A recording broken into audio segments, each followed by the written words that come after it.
ప్రియమైన ప్రేక్షకులకు ప్రియ ప్రభు రక్షకుడైన క్రీస్తు ప్రభు పేరట ప్రేమతో వందనములు మరియు స్వాగతం తెలియజేస్తూ ఉన్నాను. అనేక ప్రేక్షకులు అడుగుచున్నటువంటి ప్రశ్నలకు సమాధానం ఇవ్వవలసినదిగా ఈ కార్యక్రమమును బైబిల్ ట్రూత్స్ లేక బైబిల్ సత్యములు అనే కార్యక్రమమును మీ ముందుకు మేము అందిస్తూ ఉన్నాం. ఈ ప్రత్యేకమైనటువంటి కార్యక్రమములో మనకు వర్తమానములు అందించబోవారు రెవరెండ్ మనోహర్ ప్రదీప్ గారు, MTh, the United Trinity church బెంగళూరులో వీరు సేవ చేస్తూ మరలా బెతెస్దా బైబిల్ సెమినరీకి ప్రిన్సిపల్గా వ్యవహరిస్తూ ఉన్నారు. ప్రభు పనిలో విరామము లేకుండా బలముగా వాడబడుతున్నటువంటి దైవజనులు వారు మన మధ్యలో ఉండటం చాలా సంతోషం. మా అందరి తరపున వారికి స్వాగతం తెలియచేస్తూ ఈ కార్యక్రమంలో శ్రోతలు అడిగినటువంటి ప్రశ్నలకు సమాధానం అందించవలసినదిగా ప్రభు పేరట మనవి చేస్తూ సమయాన్ని వారికి అప్పగిస్తూ ఉన్నాం. సమస్త విధమైన మహిమ ఘనత ప్రభావములు ఆయన నామమునకే కలుగునగాక. ఈ విధంగా మనం అందరం కూడా ఈ మాధ్యము ద్వారా దేవుని వాక్యాన్ని నేర్చుకోవడానికి అవకాశం ఇస్తున్న దేవాది దేవునికి హృదయపూర్వకమైన వందనాలు తెలియచేస్తున్నాను. ఈ ఫీబా కార్యక్రమాల ద్వారా కూడా మిమ్మల్ని అందరినీ కలుసుకోవడము, మనమందరము కలిసి దేవుని వాక్యాన్ని ధ్యానము చేయడము ఎంతైనా ఆశీర్వాదకరము. ఇటువంటి సమయంలో భక్తి శ్రద్ధలతో వాక్యాన్ని వీక్షించాలని, ఆత్మతోనూ సత్యముతోనూ ఆరాధించాలని, ఈ కార్యక్రమాల ద్వారా దేవుని నామానికే మహిమ కలగాలని హృదయపూర్వకంగా కోరుతున్నాను. క్లుప్తంగా దేవుని వాక్యాన్ని ధ్యానము చేయుదము. మనము అనునిత్యము ఒక పదాన్ని వింటాం, రూల్, రెగ్యులేషన్స్, నియమాలు, నిబంధనలు. కానీ బైబిల్ గ్రంథంలో కూడా ఒక రూల్ ఉన్నది. అది సాధారణమైన రూల్ కాదండి. దానికి వేదాంతవేత్తలు, బైబిల్ పండితులు ఏమి నామకరణం చేశారంటే గోల్డెన్ రూల్. ఇది ఎక్కడ గోల్డెన్ రూల్ అని అనుకుంటున్నారా?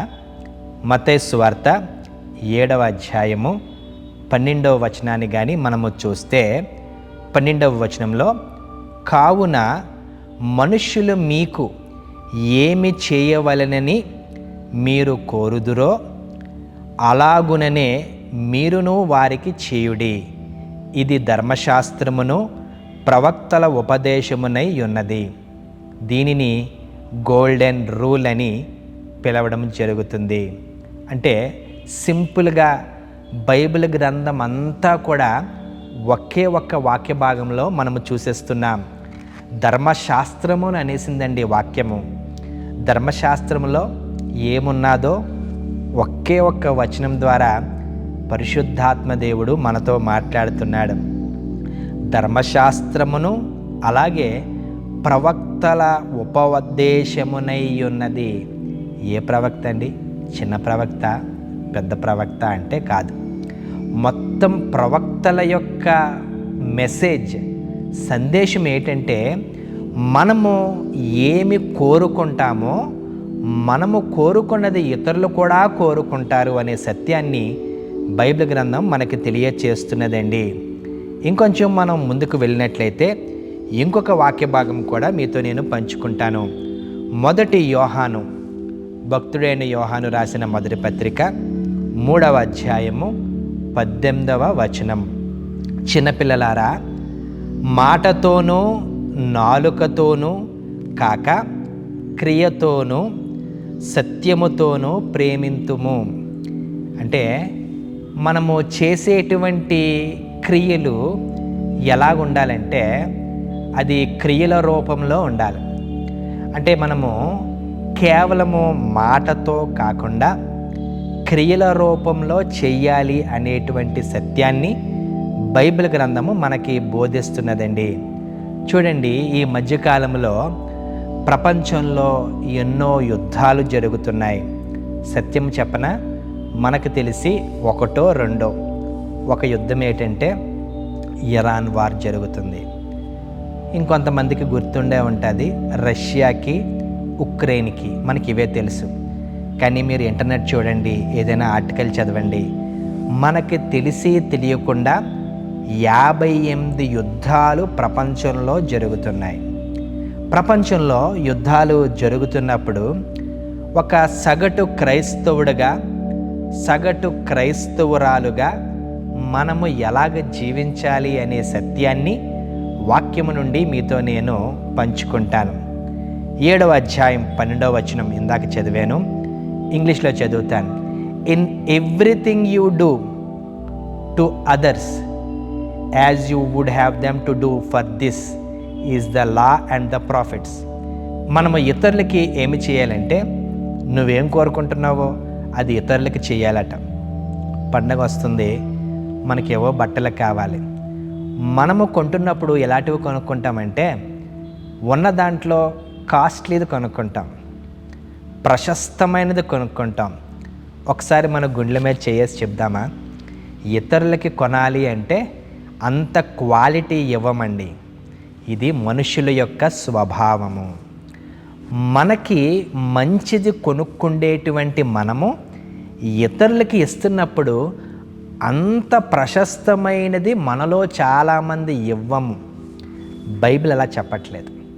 ఒకవేళ ఇచ్చినా మనము అంతరంగంలో భక్తుడు చెప్పినట్టు లెక్కలు వేసుకుంటాం. వారు ఏం చేశారు, వారు మనకి ఎంత ఇచ్చారు, తిరిగి మనం ఎంత ఇవ్వాలి, ఇటువంటివన్నీ కూడా మనుష్యులుగా మనము మనుష్యరీతిగా ఆలోచిస్తాం. బైబిల్ చెప్తున్నది ప్రియులారా, మనము ఏమి కోరుకుంటామో అది ఇతరులకు చెయ్యాలట. దానినే గోల్డెన్ రూల్గా భక్తులు మనకి వివరిస్తున్నారండి. చూడండి, మన చుట్టూ కూడా వ్యవస్థలు బాగోలేవండి. ఎక్కడికి వెళ్ళినా సరే పేదలు రకరకాలుగా భయంకరమైన పరిస్థితుల్లో ఉంటున్నారు. ఉద్యోగాలు పోతున్నాయి. ఎక్కడో ఎవరికో యుద్ధం జరుగుతుంటే మన దేశంలో మన చుట్టూ అనేక మంది పేదలు బాధపడుతున్నారు. ఇంతకీ ఏమిటి మన అంశం ఏంటంటే, మనలో కొంత స్తోమత కలిగిన వారు ఉన్నారు. అంటే మన దగ్గర ₹1 అధికంగానే ఉన్నది. ₹1 ఇతరులకి ఇవ్వగలిగిన సామర్థ్యము అది దేవుడే ఇచ్చాడు. మన చుట్టూ కూడా రకరకాలుగా ప్రియులారా పేదలు ఉన్నారు, రకరకాల అనారోగ్యాలు కలిగిన వారు ఉన్నారు. అంతకన్నా ఎక్కువ తెలుసా, చాలామంది బయటికి చెప్పుకోలేని పరిస్థితుల్లో ఉంటున్నారు. మనలో అనేక మంది బయటికి చెప్పుకోలేని సమస్యల్లో ఉన్నారు. మనము కొంతమంది చెప్పుకుంటున్నాం, కానీ మన బంధుమిత్రులు, మన రక్త సంబంధీకులు, మన స్నేహితులు, వారికి కూడా కష్టాలు ఉన్నాయండి. వారు బయటికి చెప్పుకోలేకపోతున్నారు, మనము చెప్పుకోగలుగుతున్నాం అంతే. మన చుట్టూ ఎవరో ఎందుకండి, మన కుటుంబంలోనే, మన రక్త సంబంధీకుల్లోనే, మన తోబుట్టువులలోనే అనేక మందికి ఉద్యోగం లేదు కదా, అనేక మందికి ఆర్థిక ఇబ్బందులు ఉన్నాయి కదా, అనేక మంది ఈ ట్రీట్మెంట్ చేయించుకోలేక అలాగా సాధారణంగా బ్రతికేస్తున్నారు. అనేక మంది ఫస్ట్ వస్తే ఈఎంఐలు కట్టుకోలేక, అనేక మంది లోన్లు తీర్చుకోలేక, అనేక మంది ఫోన్ కూడా ఎత్తట్లేదు తెలుసా. ఎందుకో గమనిస్తే, ఎవరు ఏ అప్పులు ఫోన్ చేస్తారో, ఫోన్ చేసి మమ్మల్ని ఏమి తిడతారో, ఎప్పుడు ఇంటి మీద పడి మా పరువు తీసేస్తారో అని ఎవరో కాదు, మన క్రైస్తవుల్లోనే అనేక మంది బాధపడుతున్నారనే విషయాన్ని నేను జ్ఞాపకం చేస్తున్నాను. చాలామందికి నోటీసులు వస్తున్నాయి తెలుసా అండి. ఇంకా గడిచిన అకాడమిక్ ఇయర్లో మీ అమ్మాయి, మీ అబ్బాయి ఇంకా ఫీజు కట్టలేదు, త్వరగా కట్టకపోతే నెక్స్ట్ ఇయర్ అడ్మిషన్ ఇవ్వము అనే నోటీసులు మరి మనము చూస్తున్నామండి. ఈరోజు క్రైస్తవ కుటుంబీకులకు, క్రైస్తవులకు ఈ బైబిల్ ట్రూత్స్ ద్వారా ఒక సత్యాన్ని మీ ముందు ఉంచాలని, దాన్ని ఆలోచన చెయ్యాలని, ఆ వాక్య భాగాన్ని క్రియలలో చూపించాలనే విషయాన్ని నేను జ్ఞాపకం చేస్తున్నానండి.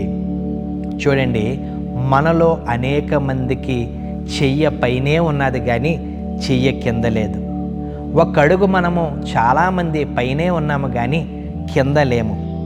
మనం ఒక్కొక్కసారి రకరకాల దీవెనలతో మెండుగా ఉంటున్నాము, కానీ దేవుడు మనల్ని ఎప్పుడూ కూడా తోకగా ఉంచలేదనే సత్యాన్ని ఒకసారి మనం జ్ఞాపకం చేసుకుని, దేవా ఈ స్థితి నాకు ఇచ్చినందుకు నీకు వందనాలని కృతజ్ఞతలు తెలియచేస్తాం. ఇందుకే ఏమిటి వాక్య భాగం అని గమనించగలిగినట్లయితే ఒక విజ్ఞప్తి అండి. 1 యోహాను 3వ అధ్యాయం 18వ వచనంలో, మాటతోనూ నాలుకతోనూ కాక క్రియలతోనూ సత్యముతోనూ ప్రేమింతుము. ఇంతకీ ఎవరిని ప్రేమించాలి అని గమనించగలిగినట్లయితే ఇతరులను ప్రేమించాలి అనే సత్యాన్ని నేను జ్ఞాపకం చేస్తున్నానండి. ఎలా ప్రేమించాలి? క్రైస్తవుల్ని ప్రేమించాలా? మనకు తెలిసిన వారిని ప్రేమించాలా? తిరిగి మరలా ఎవరైతే మనకి ఏదైనా చేయగలరో వారిని ప్రేమించాలా అంటే గమనించండి. ఉదాహరణకి, నేను మీకు బట్టలు పెడితే, మీరు నాకు బట్టలు పెడితే అది చెల్లి అయిపోయింది. మీరు నాకు కానికిస్తే, నేను మీకు కానికిస్తే అది సరిసమానం అయిపోయింది. మనం చేసేటువంటి క్రియలు ఎలాగుంటాయంటే, ఎవరైతే తిరిగి మరలా మనకి ఏ విధమైన ఉపకారం చేయలేరో వారికి మనము చేయగలిగినట్లయితే వాక్య భాగము చెప్పినట్టు పరలోకమందు మనకి అధికమైన ఆశీర్వాదము కలుగుతుంది అనే సత్యాన్ని మీకు నేను జ్ఞాపకం చేస్తున్నాను. ధనిక వర్గాలకు, ఎవరైనా ఇతరులకు సహాయము చేయగలిగినటువంటి క్రైస్తవులకు విజ్ఞప్తి ఏమిటి అని అంటే, దయచేసి ఇతరులకు సహాయము చేయండి. తిరిగి వారి నుండి ఏమీ కూడా ఆశించవద్దు అనే సత్యాన్ని మీకు నేను జ్ఞాపకం చేస్తున్నాను. క్రైస్తవులకి చాలా గృహాలు ఉన్నాయి, మనలో అనేక మందికి. మన గృహాలలో అనేక మంది బాడిగకు ఉంటున్నారు.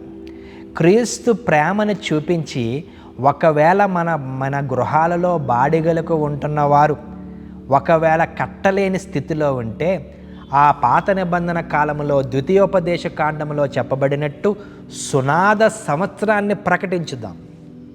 సునాద సంవత్సరం అంటే వడ్డీ మాఫీ చేయాలి, రుణాన్ని మాఫీ చేయాలి, అప్పుల్ని విడుదల చేయాలి, ఆ యొక్క స్లేవ్స్ని, బానిసల్ని విడుదల చేయాలి. అది ఎప్పుడో 7 సంవత్సరాలకి ఒకసారి వస్తుంది. క్రీస్తు మనల్ని ప్రేమించాడా, కనికరించాడా, కృప చూపించాడా? క్రీస్తు ప్రేమించాడు, కనికరించాడు, కృప చూపించాడు. అత్యధికమైన కృపల ద్వారా మనల్ని భద్రపరుస్తున్నాడు, బలపరుస్తున్నాడు. అంత కృపని పొందుకుంటున్న మనము ఇదే కృపని ఇతరులకు చూపించాలి అనే సత్యాన్ని మీకు నేను జ్ఞాపకం చేస్తున్నానండి. ద్వితీయోపదేశ కాండం 15వ అధ్యాయం 1వ వచనంలో, సునాద సంవత్సరము విడుదల ఇయ్యవలెను అనే ఆజ్ఞను మనము చూస్తాం. నెహెమ్యా గ్రంథం 10వ అధ్యాయం 31వ వచనంలో, బాకీదారులు బాకీలు వదిలివేయుదమని నిర్ణయించుకొంటిమి. అలాగే మత్తయి సువార్త 6వ అధ్యాయము 12వ వచనం, అనునిత్యము ఈ ప్రార్థన మనం చేస్తాము కదా, మా రుణస్థులను మేము క్షమించి ఉన్న ప్రకారము మా రుణములను క్షమించుము. మాట అయితే అంటాము కానీ మన రుణస్థుల్ని మనము క్షమించట్లేదు, పీడించేస్తున్నాం. ప్రియులారా, అనేక మంది క్రైస్తవులు వ్యాపారాలు చేస్తున్నారు, కనికరము ఉండట్లేదు. అనేక మంది ధనిక వర్గాలుగా ఉంటున్నారు, కుటుంబాల్లో ఉన్న భేదల మీద కనికరము ఉండట్లేదండి. దయచేసి ప్రభు పక్షాన వేడుకుంటున్నాను, వాక్యము నుండి జ్ఞాపకం చేస్తున్నాను. ధనిక వర్గాలుగా లేదా మిడిల్ క్లాస్ మధ్యవర్తిత్వ కలిగిన కుటుంబాలుగా ఉంటున్న మనము ఇతరులకు ఏం చేయాలంటే సహాయము చేయాలి. కొలస్సీలకు రాసిన పత్రిక 2వ అధ్యాయం 15వ వచనంలో దేవుడు ఏమని అంటున్నాడంటే, వ్రాతపూర్వకమైన ఆజ్ఞల వలన మన మీద రుణముగాను మనకు విరోధముగాను నుండిన పత్రమును మేకులతో సిలువ మీద కొట్టి మనకందరికీ శిక్ష ఖాయము. క్రీస్తు ఈ శిక్షని తీసివేసి ఆయన మీద భరించుకున్నాడు. ఇది ఆత్మీయ రక్షణ సంబంధమైన ఈ యొక్క వివరణ.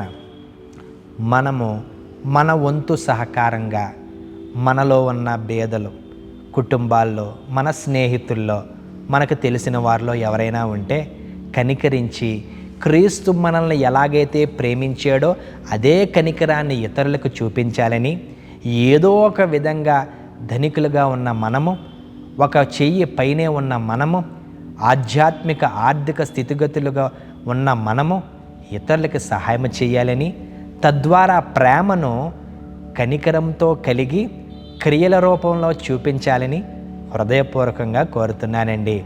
దేవుడు మనకిచ్చాడు, వందనాలు దేవునికి. దేవుడు మనల్ని ఆర్థికంగా బలపరిస్తే దాచుకుంటామని కాదండి, ఇంకా దాతృత్వం కలిగి ఉండాలని. దేవుడు మనకి ప్రమోషన్ ఇంక్రిమెంట్ ఇస్తే మనము దాచుకుంటామని కాదండి, ఇంకా అనేక మందికి ఆశీర్వాదకరంగా ఉంటామని ఆ సత్యాన్ని గ్రహించాలని హృదయపూర్వకంగా కోరుతున్నాను. దేవుడి పరిశుద్ధ వాక్యమును దీవించునుగాక. God bless you. ప్రియమైన ప్రేక్షకులారా, ఇంతవరకు మీరు వినిన ఈ కార్యక్రమం మీకు దీవెనకరంగా ఉన్నదని నేను నమ్ముతూ ఉన్నాను. ఇంత విలువైనటువంటి కార్యక్రమంలో అద్భుతమైనటువంటి సారాంశమును అందించిన రెవరెండ్ మనోహర్ ప్రదీప్ గారికి మనందరి తరపున కృతజ్ఞతలు తెలియజేస్తూ ఉన్నాను.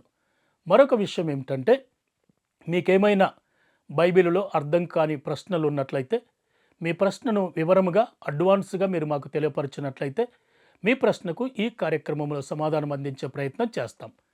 వివరములకై మా మెయిల్ ఐడి info@fibaonline.org, మొబైల్ సంఖ్య 9480585039. మరలా మనం కలుసుకునే వరకు దైవాశీస్సులు.